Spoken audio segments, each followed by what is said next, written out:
प्रसन्नजीत जी, ममता बनर्जी की रणनीति की द्वार द्वार तक पहुंचे, अपने काम बताएं। बीजेपी की रणनीति की माइक्रो मैनेजमेंट करें, जिसमें कि बीजेपी को माना जाता है कि वो बहुत एक्सपर्ट भी हैं, उनको माना जाता है कि इसी तरह से वो ज्यादातर चुनावों को लड़ते हैं कि बूथ स्तर तक जाकर काम करते हैं। अभी पश्चिम बंगाल में क्या असर दिखाई दे रहा है दोनों की रणनीति का?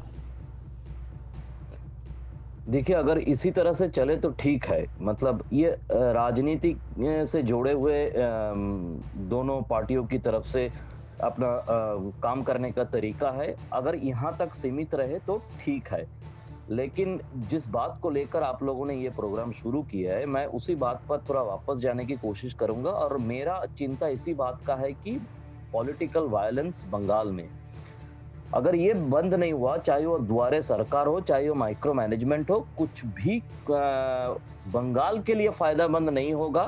कहानी ये है, क्योंकि ये सही है, चाहे जो बीजेपी का 130 बताया जा रहा है उसके साथ तृणमूल का भी कुछ जोड़ ले तो पिछले कई महीनों में 200 के आसपास लोग मर गए हैं। इसको पॉलिटिकल मर्डर चाहे कहे या ना कहे ये अलग बात है, लेकिन ये सही है कि 200 के आसपास लोग मरे हैं।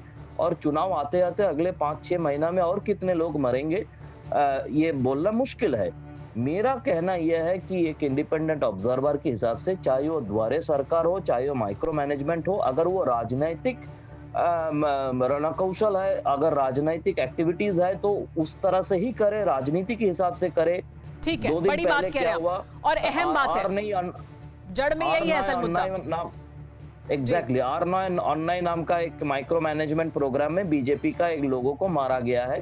पता नहीं, ये आरोप है बीजेपी की तरफ से, उनकी एक सैकत भवाल नाम का एक कार्यकर्ता को मारा गया है। जी हाँ।